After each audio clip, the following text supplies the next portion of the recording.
ನಮಸ್ಕಾರ. ಹರಟೇಟ್ ಹರಿವು ಕಾರ್ಯಕ್ರಮಕ್ಕೆ ಸ್ವಾಗತ. ಇವತ್ತು ನಾವು ಮಂಜೇಶ್ವರದ ಬರಹಗಾರರಾದ ರಮೇಶ್ ಶೆಟ್ಟಿಗಾರ್ ಅವರ ಜೊತೆ ಇದ್ದೀವಿ. 2 ಕಥಾ ಸಂಕಲನ ಹಾಗೆ 3 ಕಾದಂಬರಿಗಳ ಮೂಲಕ ಈಗಾಗಲೇ ಹಲವಾರು ಓದುಗರ ಪ್ರೀತಿಯನ್ನು ಗಳಿಸಿರುವ ರಮೇಶ್ ಅವರು ಒಂದು ಸ್ವಂತಹ ಕಂಪನಿಯನ್ನು ನಡೆಸ್ತಾ ಇದ್ದಾರೆ. ಜೊತೆಗೆ ಬರಹದಲ್ಲೂ ಅಷ್ಟೇ ಸಕ್ರಿಯವಾಗಿ ತೊಡಗಿಸ್ಕೊಂಡಿದ್ದಾರೆ. ಅವರ ಜರ್ನಿ ಜೊತೆಗೆ ಅವರ ಬರಹಗಳ ಜರ್ನಿ, ಪುಸ್ತಕಗಳ ಲೋಕಕ್ಕೆ ಅವರು ಹೇಗೆ ಕಾಲಿಟ್ಟರು, ಇವುಗಳ ಬಗ್ಗೆ ಅವ್ರ ಜೊತೆ ನಾವಿವತ್ತು ಮಾತುಕತೆ ಮಾಡೋಣ. ಬನ್ನಿ ಅವ್ರನ್ನ ಮಾತಾಡ್ಸೋಣ. ನಮಸ್ಕಾರ ರಮೇಶ್ ಅವರೇ. ನಮಸ್ತೆ. ಕಾರ್ಯಕ್ರಮಕ್ಕೆ ಸ್ವಾಗತ. Thank you. ಮೊದಲನೇದಾಗಿ ನೀವು ಮಂಜೇಶ್ವರದವರು ಅಂತ ನಿಮ್ಮ ಹೆಸರಲ್ಲೇ ಇದೆ. ನಿಜವಾಗ್ಲೂ ಮಂಜೇಶ್ವರನ ಅಥವಾ ಅದು ಸರ್ನೇಮ್ ಬಂದಿದ್ದ? ಸೊ ನನ್ನ ಹುಟ್ಟೂರು ಮಂಜೇಶ್ವರ. ಮಂಜೇಶ್ವರ ಅಂದರೆ ಕಾಸರಗೋಡು ಜಿಲ್ಲೆಯ ಉತ್ತರದ ತುತ್ತ ತುದಿಯಲ್ಲಿರತಕ್ಕಂಥ ಒಂದು ಪ್ರದೇಶ. ಅದು ಈಗ ತಾಲೂಕಾಗಿದೆ. ನಾನು ಹುಟ್ಟಿದಾಗ ಅದು ಕಾಸರಗೋಡು ಜಿಲ್ಲೆಯ ಪಾರ್ಟ್ ಆಗಿತ್ತು, ಅಂದರೆ ಕೇರಳದ ಭಾಗ ಆಗಿತ್ತು. ಅಲ್ಲಿಯ ತುತ್ತ ತುದಿಯಲ್ಲಿ ಹುಟ್ಟಿದಂತಹ ನಾನು. ಊರದು ಮಂಜೇಶ್ವರ, ಆದರೆ ನನ್ನ ಮನೆಯಿಂದ ಮಂಜೇಶ್ವರ ಎಂಬ ಜಾಗಕ್ಕೆ ಒಂದು 10-13 ಕಿಲೋಮೀಟರ್ ದೂರ ಇದೆ. ಹಾಗೆ. ಸೊ ನಿಮ್ಮ ಬಾಲ್ಯ ಎಲ್ಲ ಅಲ್ಲೇ ಕಾಸರಗೋಡು ಸುತ್ತಮುತ್ತ?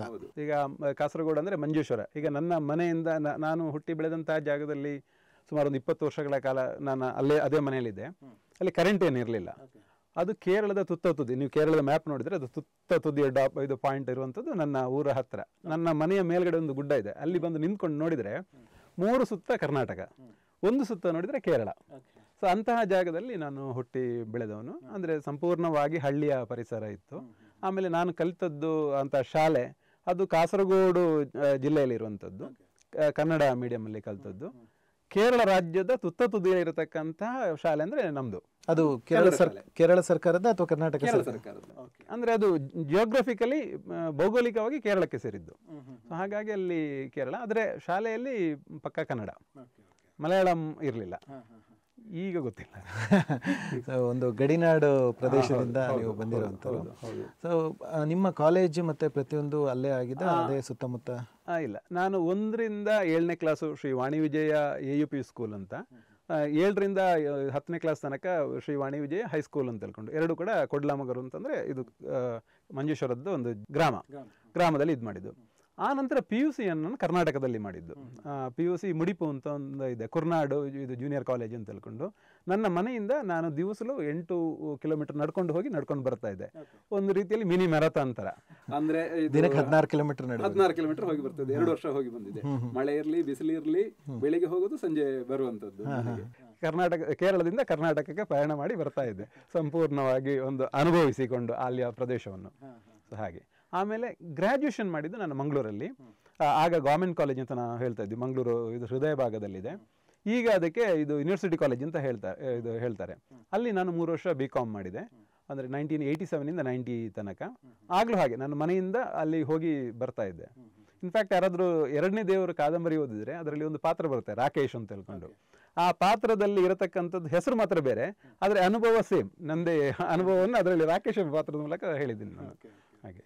ಸೊ ಅದಾಗಿ ನೀವು ಗಡಿನಾಡಿಂದ ರಾಜಧಾನಿಗೆ? ಹೌದು, ಹೊಟ್ಟೆಪಾಡಿಗೋಸ್ಕರ ಬಂದ್ವಿ. ಇಲ್ಲಿ ಬೆಂಗಳೂರಿಗೆ ಬಂದ್ವಿ. ನಾನು ಫಸ್ಟಿಗೆ ನಮಸ್ತೆ ಎಕ್ಸ್ಪೋರ್ಟ್ಸ್ ಅಂತ ಹೇಳ್ಕೊಂಡು ಒಂದು ಕಂಪನಿ ಇತ್ತು. ಅಲ್ಲಿ ನಾನು ಫಸ್ಟಿಗೆ ಒಂದು ದಿವಸ ವರ್ಕ್ ಮಾಡಿಬಿಟ್ಟು ಮಾರನೇ ದಿವಸ ಇಂಟರ್ವ್ಯೂಗೆ ಹೋದೆ. ಅಂದರೆ ಈ ನಮಸ್ತೆ ಎಕ್ಸ್ಪೋರ್ಟ್ಸ್ ಅಂತಂದರೆ ಅದು ನಮ್ಮ ಮಂಗಳೂರು ಮತ್ತು ಈ ಸಾಗರ ಜಿಲ್ಲೆಯವರು ಇಬ್ಬರು ಅದರದ್ದು ಫೌಂಡರ್. ಅಲ್ಲಿ ತುಂಬ ಜನ ನಮ್ಮ ಊರಿನವರಿದ್ದರು. ಸೊ ನಾನು ಊರಿಂದ ಒಂದು ಲೆಟರ್ ಇಟ್ಕೊಂಡು ಬಂದಿದ್ದೀನಿ. ಈಗಲೂ ನನ್ನ ಮನೇಲಿ ಆ ಲೆಟ್ರ್ ಇದೆ, ಒಂದು ರೆಕಮೆಂಡೇಶನ್ ಲೆಟರ್ ಥರ ಆಗಿನ ಕಾಲದಲ್ಲಿ. ಅದನ್ನು ತಂದು ಇದು ಕೊಟ್ಬಿಟ್ಟು ಅಲ್ಲಿ ಇಂಟರ್ವ್ಯೂ ಅಟೆಂಡ್ ಮಾಡಿ ಅದೇ ಕಂಪನಿಯಲ್ಲಿ ವರ್ಕ್ ಮಾಡಿದೆ. ಸೊ ನನ್ನ ಜೀವನದ ಮೊದಲ ಪಾದಾರ್ಪಣೆ ಮಾಡುವುದಕ್ಕೆ ನನಗೆ ಸಹಾಯ ಮಾಡಿದ್ದು ನಮಸ್ತೆ ಗಾರ್ಮೆಂಟ್ಸ್ ಅಂತ.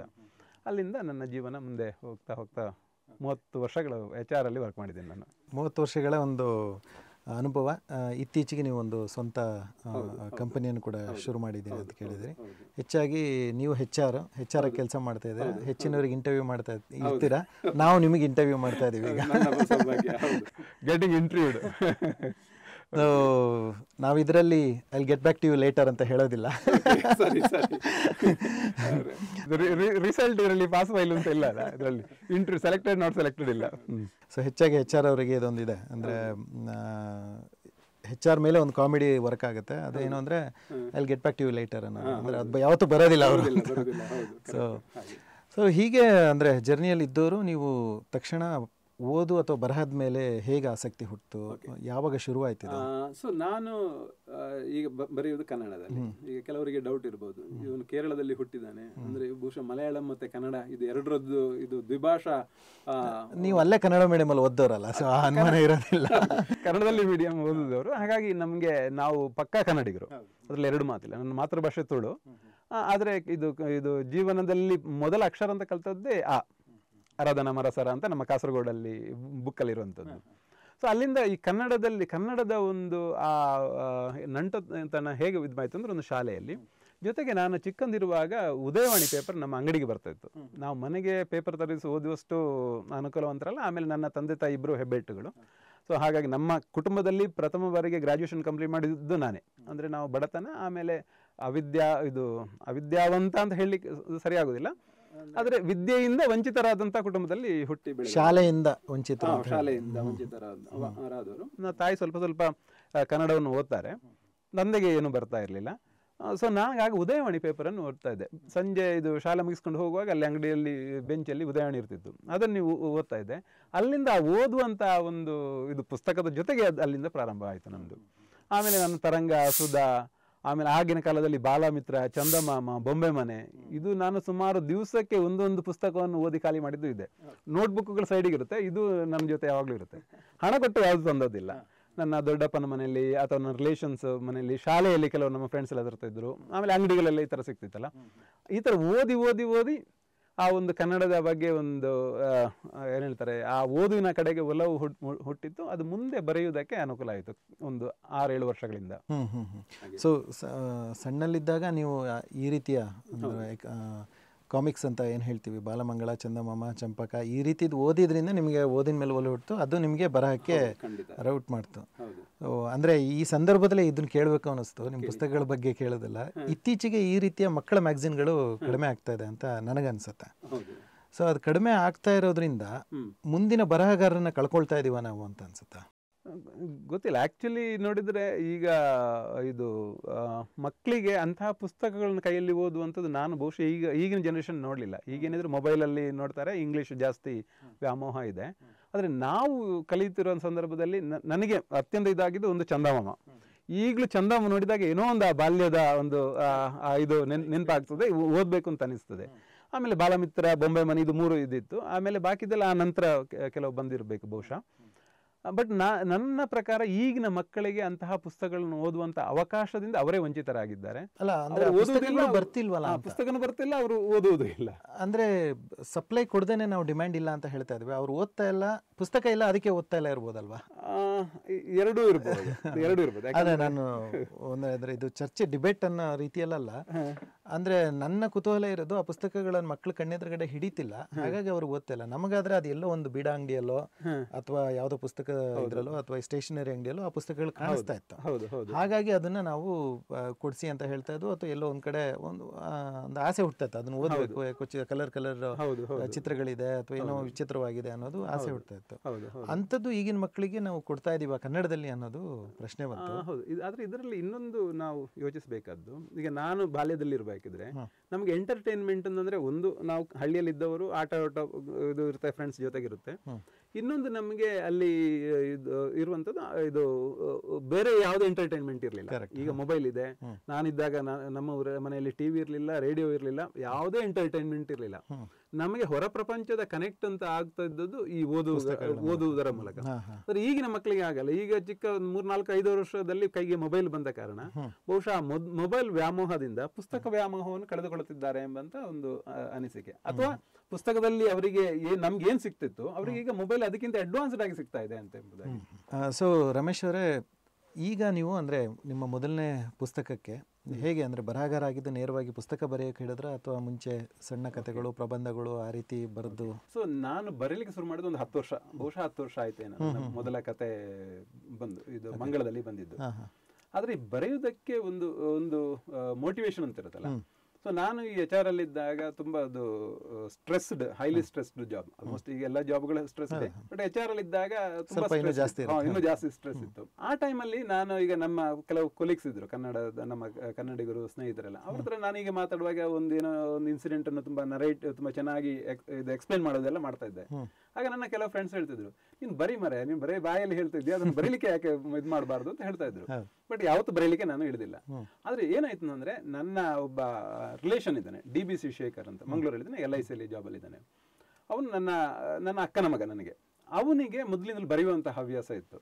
ಅವನು ಇದು ತುಳು ಚಿತ್ರ, ಆಮೇಲೆ ರಮೇಶ್ ಅವ್ರದ್ದು ಒಂದು ಮೂವಿಗೆ ಸ್ಕ್ರಿಪ್ಟ್ ಬರೆದಾನೆ. ಅವನು ಈಗ ನಮ್ಮ ಮನೆಗೆ ನನ್ನ ಹತ್ರ ಈಗ ಮಾತಾಡ್ತಿರ್ಬೇಕಾದ್ರೆ ನಾನು ಅವನಿಗೆ ಕಥೆಯನ್ನು ಹೇಳ್ತಾ ಇದ್ದೆ. ಆಗ ಅವನು ನೋಟ್ ಮಾಡ್ಕೊಳ್ತಾ ಇದ್ದ, ನಾನು ಬರೀತಿರಲ್ಲ ಅವ್ನು ನೋಟ್ ಮಾಡ್ಕೊಳ್ತಿದ್ದ. ಅವನು ಹೇಳ್ತಿದ್ದ, ಮಾವು ನೀವು ಚೆನ್ನಾಗಿ ಚೆನ್ನಾಗಿ ಕತೆ ಹೇಳ್ತಾ ಇದ್ದೀರಾ, ನೀವು ಯಾಕೆ ಬರೀಬಾರ್ದು ಅಂತ ಅವನು ನನಗೆ ಮೋಟಿವೇಶನ್ ಮಾಡ್ತಾ ಇದ್ದ. ಸೊ ನಾವು ಒಂದು ಹುಡುಗರು ಒಂದಷ್ಟು ಜನ ಸ್ನೇಹಿತರೆಲ್ಲ ಸೇರ್ಕೊಂಡು ನಮ್ಮ ಮನೆಯಲ್ಲಿ ಒಂದು ಮುಖಪಟ ತೆರೆದಾಗ ಅಂತ ಒಂದು ಚಿಕ್ಕ ಕಿರು ಚಿತ್ರವನ್ನು ನಮ್ಮ ಮನೇಲಿ ಶೂಟಿಂಗ್ ಮಾಡಿದ್ವಿ. 3 ದಿವಸ ನಮ್ಮ ಮನೆ ಮತ್ತೆ ಪಾರ್ಕಿಂಗ್ ಎಲ್ಲ ಇದು ಮಾಡಿದ್ವಿ. ಆಗ ನಮ್ಮ ಫ್ರೆಂಡ್ಸ್ ಎಲ್ಲ ಇದ್ರು, ಇನ್ಕ್ಲೂಡಿಂಗ್ DBC ಶೇಖರ್, ಅವರದೇ ಸ್ಕ್ರಿಪ್ಟ್. ಆಗ ಅವರು ಒಂದ್ಸಲ ನಾನು ಅದರ ಬಗ್ಗೆ ಮಾತಾಡುವಾಗ ನಾನು ಬೇರೆ ಏನೋ ಒಂದು ಇದರ ಸಬ್ಜೆಕ್ಟ್ ತಗೊಂಡ್ಬಿಟ್ಟು ಅದನ್ನು ಎಕ್ಸ್ಪ್ಲೈನ್ ಮಾಡ್ತೀನಿ, ಹೀಗೆ ಮಾಡಬಹುದಲ್ಲ ಅಂತ.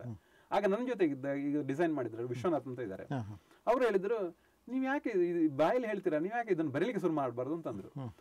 ಆ ಮೂಮೆಂಟ್ ಅಲ್ಲಿ ನಾನು ಕೂತ್ಕೊಂಡು ಒಂದು ಕಾದಂಬರಿಗೆ ಅಂತ ಹೇಳ್ಕೊಂಡು ಬರೀಲಿಕ್ಕೆ ಶುರು ಮಾಡಿದೆ. ಮೊದಲೇ ಕಾದಂಬರಿ ಆ ಕಾದಂಬರಿ ಇನ್ನೂ ಹಾಗೆ ಬರೆದದ್ದು ಹಾಗೆ ಇದೆ, ಮ್ಯಾನ್ ಸ್ಕ್ರಿಪ್ಟ್ ತರ ಮನೆಯಲ್ಲೇ ಇದೆ. ಅದು ನಾನು ಅದನ್ನು ಮುಂದೆ ಇದು ಮಾಡ್ಲಿಕ್ಕೆ ಹೋಗಿಲ್ಲ. ಅಲ್ಲಿಂದ ನಾನು ಪೆನ್ ಹಿಡಿದವನು ಬಹುಶಃ ನಾನ್ ಸ್ಟಾಪ್ ಆಗಿ ಇದು ಬರೀತಾ ಇದ್ದೀನಿ. ಆಮೇಲೆ ನನಗೆ ಅತ್ಯಂತ ಹೆಚ್ಚು ಮೋಟಿವೇಶನ್ ಕೊಟ್ಟಿದ್ದು ಅಂದ್ರೆ ಇದು ನಾನು ಬರೆದಂತ ಒಂದು ಕಥೆಯನ್ನು ನಾನು ಸಿಂಗಾಪುರ ಇದು ಇಂಟರ್ನ್ಯಾಷನಲ್ ಇದು ಕನ್ನಡ ಒಂದು ಸ್ಪರ್ಧೆ ಇದೆ ಅವ್ರದ್ದು, ಆ ಸ್ಪರ್ಧೆಗೆ ನಾನು ಕಳಿಸಿದೆ 2016 ಅಲ್ಲಿ. ಅದಕ್ಕೆ ಅದು ಅಪೂರ್ಣ ಸತ್ಯ ಅಂತ ಹೇಳ್ಕೊಂಡು ಕಥೆ, ಅದಕ್ಕೆ ಮೊದಲ ಬಹುಮಾನ ಬಂತು. ಯಾವಾಗ ಅದಕ್ಕೆ ಮೊದಲ ಬಹುಮಾನ ಬಂತು, ಅಲ್ಲಿಂದ ನನಗೆ ಒಂದು ಕಾನ್ಫಿಡೆನ್ಸ್ ಡೆವಲಪ್ ಆಯ್ತು. ನಾನು ಬರೀಬಹುದು, ನನ್ನ ಬರವಣಿಗೆಯನ್ನು ಕೂಡ ಇದು ಚೆನ್ನಾಗಿರುತ್ತೆ, ಓದುವವರಿಗೆ ಚೆನ್ನಾಗಿರುತ್ತೆ ಅಂತ ಒಂದು ಕಾನ್ಫಿಡೆನ್ಸ್ ಬಂತು. ಅಲ್ಲಿಂದ ಬರವಣಿಗೆ ಶುರುವಾಯಿತು. ಸೊ ಅದೇ ಹೆಸರಲ್ಲಿ ಅಪೂರ್ಣ ಸತ್ಯ ಅನ್ನೋದು ಮೊದಲನೇ ಪುಸ್ತಕ ಆಗಿ ಕೂಡ ಹೊರಗಡೆ ಬಂತು. ಅದು ಕಥಾ ಸಂಕಲನ 12 ಕಥೆಗಳಿದೆ. ಆಮೇಲೆ ಇನ್ನೊಂದು, ನಾನು ಈ ಸಂದರ್ಭದಲ್ಲಿ ಮಂಗಳವನ್ನು ಖಂಡಿತವಾಗಿ ನೆನೆಸ್ಕೊಳ್ಳಬೇಕು. ನಾನು ಒಂದು ಕತೆ ಬರೆದ್ಬಿಟ್ಟು NAB ಮೊಗ್ರಲ್ ಪುತ್ತೂರು ಅಂತ ಇದ್ದಾರೆ, ಈಗ ಮಂಗಳ ಅನ್ಫಾರ್ಚುನೇಟ್ಲಿ ಸ್ಟಾಪ್ ಆಯ್ತು, ಒಂದು ವರ್ಷ ಆಯ್ತು. ಅವರಿಗೆ ನಾನೊಂದು ಕತೆ ಬರೆದು ನಾನು ಕಳಿಸಿದ್ದೆ. ಆಗ ಅವ್ರು ನನಗೆ ಫೋನ್ ಮಾಡಿ ಹೇಳಿದ್ರು, ಕಥೆಯನ್ನು ಪರವಾಗಿಲ್ಲ, ಆದ್ರೆ ಇದನ್ನು ಸ್ವಲ್ಪ ಡಿಫ್ರೆಂಟ್ ಆಗಿ ನೀವು ಬರೆಯುವುದಕ್ಕೆ ಪ್ರಯತ್ನ ಪಡಿ ಅಂತ. ಹಾಗೆ ನಾನು ಬರೆದಂತ ಮೊದಲ ಕತೆ ಕೃತಜ್ಞನ ಕನಸು ಅಂತ ಹೇಳ್ಕೊಂಡು, ಇದರಲ್ಲಿ ಇದೆ ಒಂದು ಮರದ ಇದರದ್ದು ಮಾವಿನ ಮರದ ಬಗ್ಗೆ ಬರೆದಂತ ಒಂದು ಕತೆ. ಅದನ್ನು ಅವರಿಗೆ ಬರೆದು ಕಳಿಸಿದೆ, NAB ಮೊಗ್ರಲ್ ಪತ್ರ ಅವರಿಗೆ. ಅವರು ಅದನ್ನು ಓದ್ಬಿಟ್ಟು ತುಂಬಾ ಚೆನ್ನಾಗಿ ಬರೆದಿದ್ದೀರಾ, ಕತೆ ಅಂದ್ರೆ ಈ ರೀತಿ ಇರಬೇಕು ಅಂತ ಹೇಳಿ ನನಗೆ ಫೋನ್ ಮಾಡಿ ನನಗೆ ತುಂಬಾ ಅಪ್ರಿಶಿಯೇಟ್ ಮಾಡಿದ್ರು. ಆಮೇಲೆ ಅದು ಮಂಗಳದಲ್ಲಿ ಬಂತು. ಅದು ಫಸ್ಟ್ ಕತೆ ನಂದು ಯಾವುದೇ ಒಂದು ಮ್ಯಾಗಝಿನ್ ಅಲ್ಲಿ ಬಂದದ್ದು, ಕೃತಜ್ಞನ ಕನಸು ಅಂತ. ಅದಾಗಿ ಸ್ವಲ್ಪ ಸಮಯದ ನಂತರ ನನ್ನ ಇದು ಬಿಗುಮಾನ ಅಂತ ಹೇಳ್ಕೊಂಡು ಒಂದು ಕತೆ ತರಂಗದಲ್ಲಿ ಬಂತು. ಯಾವಾಗ ತರಂಗ ಮಂಗಳದಲ್ಲಿ ನನ್ನ ಕತೆಗಳು ಪ್ರಕಟ ಆಯ್ತು, ಅಲ್ಲಿಂದ ನನಗೆ ಕಾನ್ಫಿಡೆನ್ಸ್ ಬಂತು, ನಾನು ಬರೀಬಹುದು, ಬರೆಯುವಂತ ಒಂದು ಸ್ಕಿಲ್ ಇದೆ ಅಂತ ಹೇಳ್ಕೊಂಡು. ಅಲ್ಲಿಂದ ನಾನು ಈ ಫೇಸ್ಬುಕ್ ಇದರಲ್ಲೆಲ್ಲ ಬೇಕಷ್ಟು ಇದು ಚಿಕ್ಕ ಪುಟ್ಟದಲ್ಲಿ ಬರೀತಾ ಇದೆ. ನನ್ನ ತುಂಬಾ ಜನ ನಮ್ಮ ಮಿತ್ರರು, ಆಮೇಲೆ ಆಶಾ ಅಂತ ಹೇಳ್ಕೊಂಡು ಶೆಟ್ಟಿಗಾರ್ ಅಂತ ಮಂಗಳೂರಲ್ಲಿ ಇದ್ದಾರೆ, ನಮ್ಮ ಸಿಸ್ಟರ್ ರೀತಿ, ಅವರು ನನ್ನ ಪ್ರತಿಯೊಂದನ್ನು ನಾನು ಲೈಕ್ ಮಾಡಿ ತುಂಬಾ ಚೆನ್ನಾಗಿ ಬರೀತಾರೆ, ತುಂಬಾ ಚೆನ್ನಾಗಿ ಬರೀತಿದ್ದೀರಾ ಅಂತ.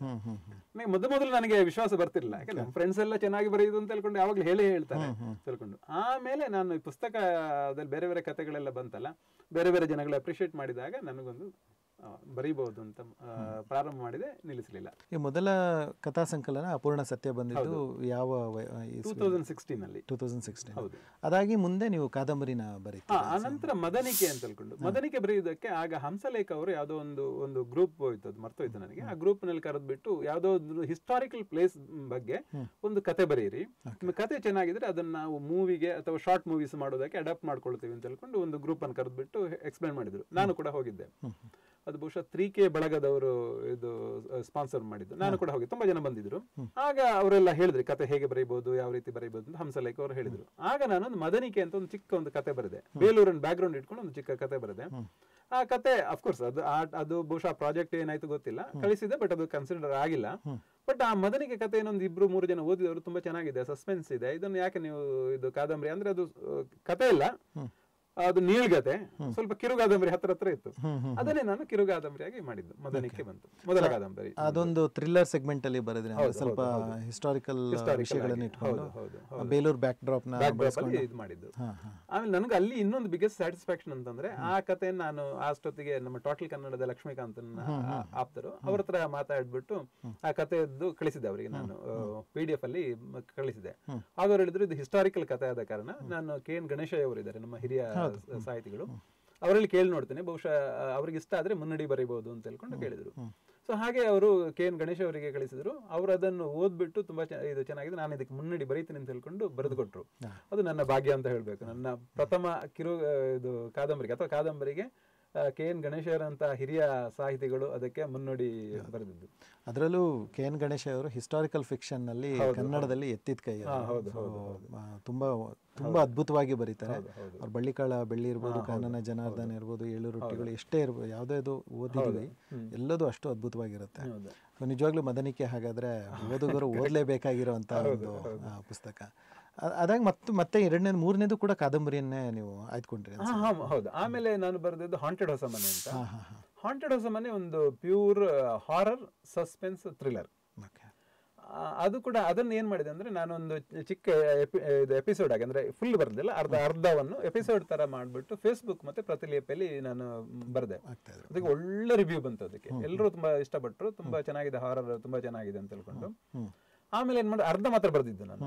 ಆಮೇಲೆ ಅನ್ಕೊಂಡೆ, ಸೊ ಇದನ್ನೊಂದು ಕಾದಂಬರಿ ಯಾಕೆ ಬರೀಬಾರ್ದು ಅಂತ ಹೇಳ್ಕೊಂಡ್ಬಿಟ್ಟು ಅದನ್ನು ಅಲ್ಲಿ ಇದು ಅನ್ಲಾಕ್ ಇದು ಅಂದ್ರೆ ಬ್ಲಾಕ್ ಮಾಡಿಬಿಟ್ಟು ಆ ಕಥೆಯನ್ನು ಸಂಪೂರ್ಣವಾಗಿ ಡೆವಲಪ್ ಮಾಡ್ಕೊಂಡ್ಬಿಟ್ಟು ಹಾಂಟೆಡ್ ಹೊಸ ಮನೆ ಬಂತು. ಕೋವಿಡ್ ಟೈಮಲ್ಲಿ ಬಿಡುಗಡೆ ಆಯ್ತು. ಅದನ್ನು ನಮ್ಮ ಐಲೇಸ ಬಳಗ ಅಂತ ಇದೆ, ಅವರ ಬಳಗದಲ್ಲಿ ದೊಡ್ಡರಂಗೇಗೌಡರ ಅಂತ ಹಿರಿಯ ಸಾಹಿತಿಗಳು ಅದನ್ನು ಆನ್ಲೈನ್ ಅಲ್ಲಿ ರಿಲೀಸ್ ಮಾಡಿದ್ರು. ಅಂದ್ರೆ ಇದು ವೆಬ್ ಮೀಟಿಂಗ್ ಅಲ್ಲಿ ಬಿಡುಗಡೆ ಮಾಡಿದ್ರು. ಒಳ್ಳೆ ರಿವ್ಯೂ ಬಂತು, ಒಳ್ಳೆ ಪ್ರತಿಕ್ರಿಯೆ, ಜನಗಳದ್ದು ಪ್ರತಿಕ್ರಿಯೆ ತುಂಬಾ ಚೆನ್ನಾಗಿತ್ತು ಆ ಪುಸ್ತಕಕ್ಕೆ. ಸೊ ಹಾಂಟೆಡ್ ಹೊಸಮನೆ ಬಗ್ಗೆ ನನಗೆ ಒಂದು ಕುತೂಹಲ ಏನು ಅಂದ್ರೆ, ಕನ್ನಡದಲ್ಲಿ ಅಪರೂಪಕ್ಕೆ ಹಾರರ್ ಕಥೆಗಳು ಅಂತ ಬರ್ತಾ ಹೋಗುತ್ತೆ. ಅಂದ್ರೆ ಪುಸ್ತಕವಾಗಿ ಹಾರರ್ ಕಥೆಗಳು ಬರೋದು ತುಂಬಾ ಕಡಿಮೆ ಕನ್ನಡದಲ್ಲಿ. ನಾವು ಇವತ್ತಿಗೂ ನೋಡಿದ್ರೆ ತಿಂಗಳಲ್ಲಿ ಎಷ್ಟೋ ಪುಸ್ತಕಗಳ ಬಿಡುಗಡೆ ಅಥವಾ ಹೊಸ ಪುಸ್ತಕ ಬಂತು ಅಂತ ಕೇಳ್ತಾ ಇರ್ತೀವಿ. ಅದರಲ್ಲಿ ಈ ಒಂದು ಸೆಗ್ಮೆಂಟಿಗೆ ಜಾಗ ಕಡಿಮೆ ಅಂತ ಅನ್ಸುತ್ತೆ. ಅಂಥದ್ರಲ್ಲಿ ನೀವು ಹಾಂಟೆಡ್ ಹೊಸ ಮನೆನ ಬರೆದ್ರಿ. ಸೊ ನಿಮಗೆ ಅಂದರೆ ಹಾರರ್ ಸೆಗ್ಮೆಂಟಿಗೆ ಹೋಗಬೇಕು ಅಂತ ಯಾಕೆ ಅನ್ನಿಸ್ತು? ಅಂದರೆ ಅದು ಕನ್ನಡದಲ್ಲಿ ಯಾರು ಬರೀತಿಲ್ಲ ಅಂತ ಬರೋದ್ರೆ, ಅಥವಾ ನಿಮಗೆ ನ್ಯಾಚುರಲ್ ಆಗಿ ಅದನ್ನು ಬರೀಬೇಕು ಅಂತ ಅನಿಸ್ತಾ? ಹಾಂಟೆಡ್ ಹೊಸ ಮನೆ ಬರೆಯೋದಕ್ಕೆ ಇಂಥದ್ದೇ ಅಂತ ಸ್ಫೂರ್ತಿ ಅಂತ ಏನಿರಲಿಲ್ಲ. ಬಟ್ ಏನಂತಂದ್ರೆ, ನನಗೆ ಈಗ ನಾನು ಆಗ ಹೇಳಿದಾಗೆ ನಾವು ಹಳ್ಳಿಯಲ್ಲಿ ಬೆಳೆದವರು. ಈಗ ನನ್ನ ಹುಟ್ಟಿ ಬೆಳೆದಂತ ಮನೆಯ ಸುತ್ತ ಫುಲ್ ಗ್ರೀನರಿ ಇದೆ. ಮನೆಯ ಮುಂದೆ ಸುಮಾರು 1 ಕಿಲೋಮೀಟರ್ ಉದ್ದಕ್ಕೆ ಅಡಿಕೆ ತೋಟ, ಮನೆಯ ಹಿಂದೆ ತಿಕ್ಕಾದಂತಹ ಒಂದು ಫಾರೆಸ್ಟ್ ರೀತಿ, ಅದು ಮಿನಿ ಫಾರೆಸ್ಟ್ ರೀತಿಯಾಗಿರತಕ್ಕಂಥ ಜಾಗ. ಅಂತ ಮನೆಯಲ್ಲಿದ್ದಾಗ ರಾತ್ರಿ ಹೊತ್ತಲ್ಲಿ ನಮಗೆ ಈ ಗೂಬೆಗಳ ಸದ್ದು, ಎಲ್ಲೋ ನಾಯಿಗಳು ಬೊಗಳುವಂಥದ್ದು ಕೇಳಿದಾಗ ನಿಮ್ಗೆ ಹಾರರ್ ಮೂವಿಯದ್ದು ಒಂದು ಆಟೋಮೆಟಿಕ್ ಒಂದು ನ್ಯಾಚುರಲ್ ಆಗಿ ಎಲ್ಲ ಬ್ಯಾಕ್ಗ್ರೌಂಡ್ ಮ್ಯೂಸಿಕ್ ಅಂತಹ ಪರಿಸರದಲ್ಲಿ ಬೆಳೆದಂತಹ ನಾವು ಬೇಕಾದಷ್ಟು ಹಾರರ್ ಕಥೆಗಳನ್ನ ಕೇಳಿದ್ವಿ. ಈ ಕೊಳ್ಳಿದೇವದ ಬಗ್ಗೆ, ಅಲ್ಲಿ ಆ ದೇವ ಬಂತಂತೆ, ಇಲ್ಲಿ ಅವನಿಗೆ ಗುಳಿಗೆ ಹೊಡೆಯುತ್ತಂತೆ, ಇಂಥದ್ದೆಲ್ಲ ಚಿಕ್ಕಂದಿರೋ ಬೇಕಾದಷ್ಟು ಕಥೆ ಹೇಳಿದ್ವಿ. ಸೊ ನಾವು ಅಂತಹ ಪರಿಸರದಲ್ಲಿ ಬೆಳೆದಾಗ ಈ ನ್ಯಾಚುರಲ್ ಆಗಿ ಹಾರರ್ ಅಂತಂದಾಗ, ಈ ತರ ದೆವ್ವ ಭೂತ ಅಂತಂದಾಗ, ಪಿಶಾಚಿ ಅಂತಂದಾಗ ನಮಗೊಂಥರ ಭಯ ಇರುವಂತ ನ್ಯಾಚುರಲ್ ಆಗಿದ್ದದ್ದೇ. ಅದನ್ನು ಕಥೆಯ ರೂಪದಲ್ಲಿ ಬರೀಬೇಕು ಅಂತ ಹೇಳ್ಕೊಂಡು ಆಯ್ತು. ಆಮೇಲೆ ಈ ಹಾಂಟೆಡ್ ಹೊಸ ಮನೆಗೆ ಒಂದು ರೀಸನ್ ಇದೆ ಅದು ಬರ್ಲಿಕ್ಕೆ. ಆಗ ನಾನು ಸ್ಮಿತ್ಸ್ ಗ್ರೂಪ್ ಅಲ್ಲಿ ವರ್ಕ್ ಮಾಡ್ತಾ ಇದ್ದೆ. ಅದು ಇರೋದು ಪೀಣ್ಯದಲ್ಲಿ. ನನ್ನ ಮನೆಯಿಂದ ಕಾರಲ್ಲಿ ಇದು ಹೋಗ್ತಾ ಇರ್ಬೇಕಾದ್ರೆ ಒಂದು ಸಲ ಇಲ್ಲಿ ಕಾಮಾಖ್ಯ ಜಂಕ್ಷನ್ ಹತ್ರ ಎಲ್ಲೋ ಒಂದ್ ಕಡೆ ಕಾರ್ ನಿಲ್ಲಿಸಿದಾಗ ಒಂದು ಹೊಸ ಮನೆ ಇನಾಗ್ರೇಷನ್ ಇದು ಆಗ್ತಾ ಇತ್ತು, ಟೆಂಟ್ ಅಲ್ಲಿ ಹಾಕಿದ್ರು. ಅಲ್ಲಿ 2-3 ಪೊಲೀಸ್ ಜೀಪ್ ಬಂದಿತ್ತು. ಆಲೋಚನೆ ಮಾಡಿದ್ವಿ, ಯಾಕೆ ಇದು ಪೊಲೀಸ್ ಜೀಪ್ ಈ ಮನೆ ಮುಂದೆ ಬಂದು ನಿಂತಿದ್ದು, ಜನಗಳಿದ್ರು ಎಲ್ಲ ಇದ್ರು, ಅಂದ್ರೆ ಆ ರೋಡ್ ಆ ಸೈಡ್ ಅಲ್ಲಿ ಇದೆ. ಅದನ್ನು ನೋಡಿದಾಗ ಟಕ್ಕ ನನಗೆ ಒಂದು ಫ್ಲಾಶ್ ಆಯ್ತು, ಒಂದು ಪ್ಲಾಟ್ ಫ್ಲಾಶ್ ಆಯ್ತು. ಒಂದು ವೇಳೆ ಒಂದು ಮನೆ ಕಟ್ಟಿದ್ದಾರೆ, ಅಲ್ಲಿ ಏನಾದ್ರು ಮರ್ಡರ್ ಗೀಡರ್ ಏನಾದ್ರು ಆಗಿದ್ದಿದ್ರೆ ಅಥವಾ ಕೊಲೆ ಏನಾದ್ರು ಆಗಿದ್ದಿದ್ರೆ ಆ ಮನೆ ಕಟ್ಟಿದವನ ಗತಿ ಏನು ಅಂತ ಹೇಳ್ಕೊಂಡು ಮನಸ್ಸಲ್ಲಿ ಒಂದು ಪ್ಲಾಟ್ ಬಂತು, ಹೊಸ ಮನೆ ಅಂತ ಹೇಳ್ಕೊಂಡು. ಅಲ್ಲಿಂದ ಅದು ಹೊಸ ಮನೆಯಲ್ಲಿ ಒಂದು ಮರ್ಡರ್ ಆದ್ರೆ ಅದನ್ನು ಹೇಗೆ ಇದು ಮಾಡಬಹುದು ಅಂತ ಆಲೋಚನೆ ಮಾಡಿ ಅದಕ್ಕೆ ಹಾರರ್ ಟಚ್ ಕೊಟ್ಬಿಟ್ಟು ಹಾಂಟೆಡ್ ಹೊಸ ಮನೆ ಆಯ್ತು. ಸೊ ಅಲ್ಲಿಂದ ನಾವು ಅಂದ್ರೆ ನಮ್ಮ ಎಕ್ಸ್ಪೆಕ್ಟೇಷನ್ ಇದ್ದಿದ್ದು 2019ರಲ್ಲಿ ಅದೇ ಹಾಂಟೆಡ್ ಹೊಸ ಮನೆ ಬಂತು. ಸೊ ಕನ್ನಡಕ್ಕೆ ಒಬ್ರು ಹಾರರ್ ರೈಟರ್ ಸಿಕ್ಕಿದ್ರು ಅನ್ನೋದು ಒಂದು ಆಯ್ತು. ಆದ್ರೆ ಅದ್ ಕಳೆದ ತಕ್ಷಣನೇ ನೀವು ಎರಡನೇ ದೇವರು ಅಂತ ಹೇಳಿ ಸಾಮಾಜಿಕ ಕಾದಂಬರಿ ತರದ್ದು ಕಾದಂಬರಿಗೆ ಕೈ ಎತ್ಕೊಂಡ್ರಿ. ಸೊ ಅದೇ ಆ ಬದಲಾವಣೆ ಯಾಕೆ ಅಂದ್ರೆ ಒಂದೇ ಸಲ ಹಾಂಟೆಡ್ ಹೊಸ ಮನೆ ಹಿಂದೆ ಇನ್ನೂ ಒಂದು ಕತೆ ಇದೆ. ಶಿರಾಡಿ ಘಾಟ್ ಅಂತ ತಿಳ್ಕೊಂಡು ನಾವು ಈಗ ಇತ್ತೀಚೆಗೆ ಬಂತಲ್ಲ, ಈ ಶಿರಾಡಿ ಘಾಟ್ ಬಗ್ಗೆ ಒಂದು ದೊಡ್ಡ ಕಥೆಯೇ ಇದೆ. ನಾನು ಮಂಗಳೂರಿಗೆ ಸಾಧಾರಣವಾಗಿ ಡ್ರೈವ್ ಕಾರಲ್ಲಿ ಹೋಗಿ ಬರ್ತಾ ಇರ್ತೇನೆ. ಒಂದ್ಸಲ ಏನಾಯ್ತು, ನಾನು ಒಬ್ಬನೇ ಡ್ರೈವ್ ಮಾಡ್ಕೊಂಡು, ಅಂದ್ರೆ 2-3 ಸಲ ಹೋಗಿದ್ದೀನಿ, ನಾನು ಒಬ್ಬನೇ ಡ್ರೈವ್ ಮಾಡ್ಕೊಂಡು ಹೋದೆ. ನಮ್ಮ ಆಫೀಸ್ ಮುಗಿಸ್ಕೊಂಡ್ಬಿಟ್ಟು ನಮ್ಮ ರಿಲೇಷನ್ ಮನೆಯಲ್ಲಿ ಒಂದು ಫಂಕ್ಷನ್ ಇತ್ತು ಅಲ್ಲಿ ಮಂಗಳೂರಲ್ಲಿ. ನೈಟಲ್ಲಿ ಒಬ್ಬನೇ ಹೋಗುವಾಗ ಸುಮಾರು 8:30-9 ಗಂಟೆಗೆ ಶಿರಾಡಿ ಘಾಟಿನಲ್ಲಿ ರೋಡ್ ಸೈಡಲ್ಲಿ ಕಾರ್ ಪಾರ್ಕ್ ಮಾಡಿಬಿಟ್ಟು ನೇಚರ್ ಕಾಲಿಗೆ ಹೋದೆ ನಾನು.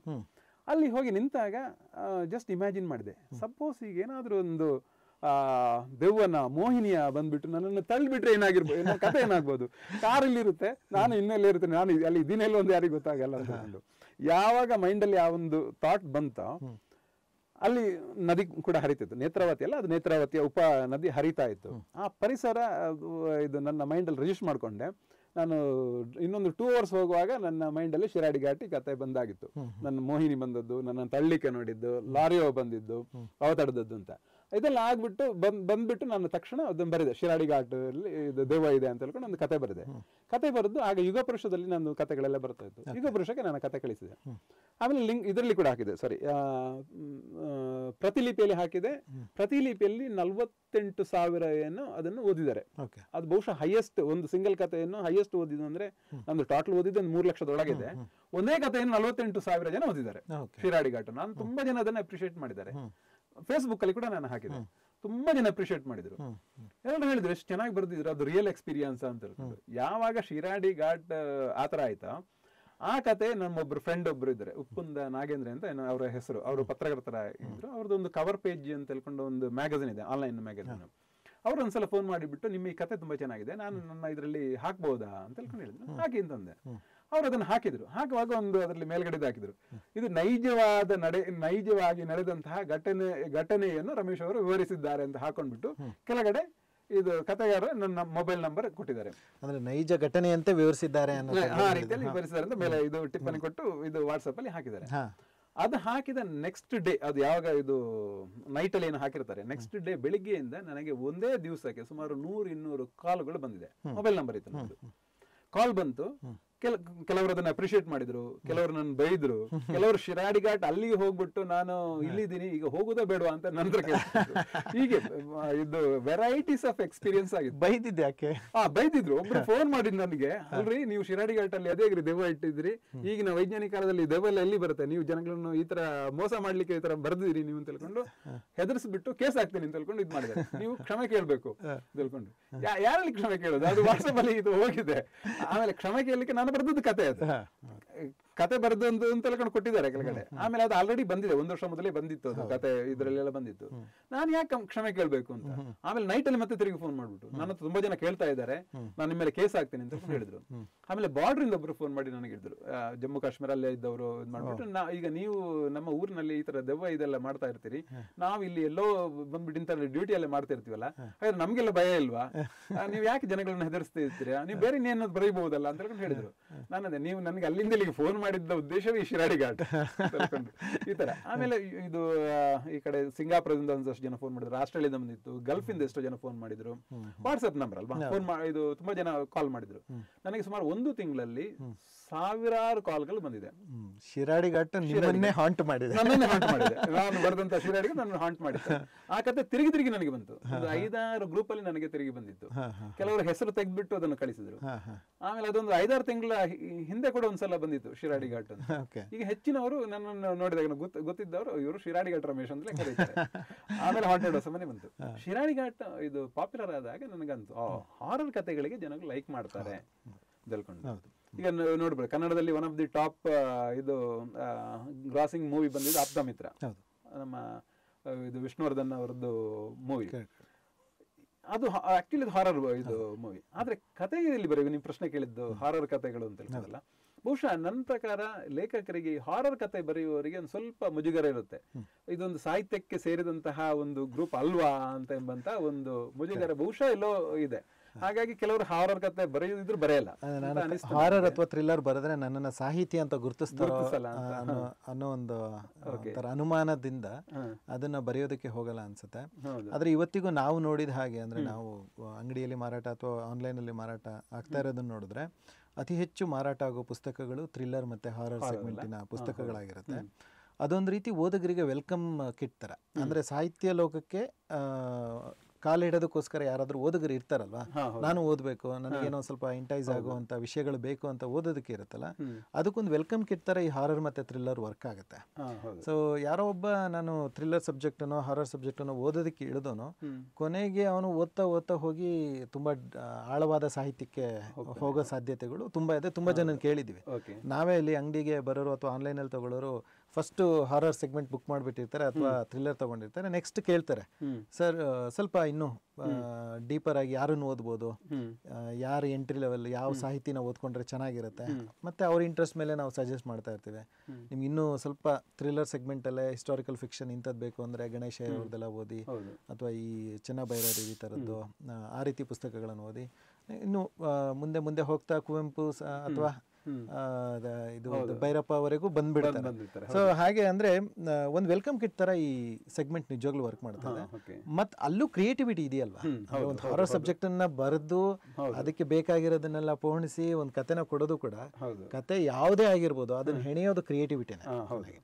ಸೊ ಅದು ಅಂಥದನ್ನ ನಾವು ಅದು ಸಾಹಿತಿನೋ ಅಲ್ವೋ ಅನ್ನೋದನ್ನ ತೂಕ ಹಾಕೋದ್ರಲ್ಲಿ ಏನೋ ಅರ್ಥ ಇಲ್ಲ ಅಂತ ನನಗೆ ಅನ್ಸುತ್ತೆ. ಆಮೇಲೆ ಇನ್ನೊಂದು ವಿಷಯ ನನಗೆ ಹೇಳಲಿಕ್ಕಿದೆ. ಈಗ ಹಾರರ್ ಸಬ್ಜೆಕ್ಟ್ ನಾವು ಬಂದ್ವಲ್ಲ, ಈಗ ಓದುವನ್ನು ಹೇಗೆ ಅಟ್ರಾಕ್ಟ್ ಮಾಡ್ತಾರೆ ಅಂತ.